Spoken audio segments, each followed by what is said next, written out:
Welcome back to Mind Matrix. What if I told you that 2025 could be the last year of universe? A bold claim, right?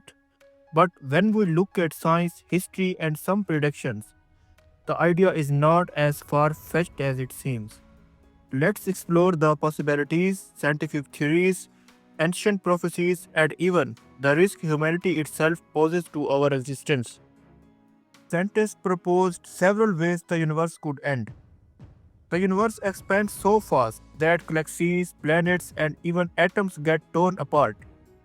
The universe collapses in on itself. A quantum event could wipe out the universe in an instant. While these scenarios are not expected in 2025, but we can't rule out unknown cosmic events. A rogue asteroid could strike Earth, and while NASA monitors space, some threats might go unnoticed. Another risk is solar storms, which are powerful to shut down global power grids and cripple civilizations. And then there are gamma rays explosions from distant stars that could strip away Earth's atmosphere.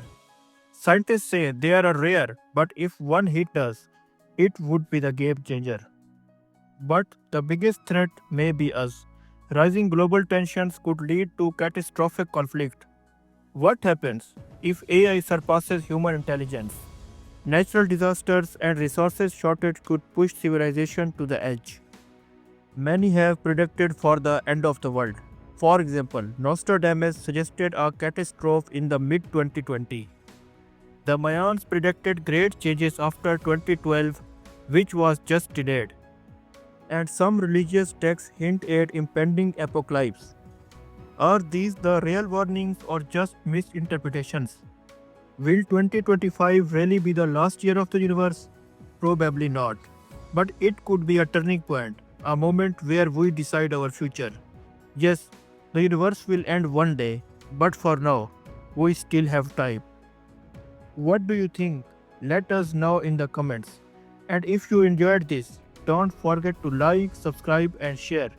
And hit the bell icon for more mind expanding content from Mind Matrix. Thanks for watching. See you in the next video.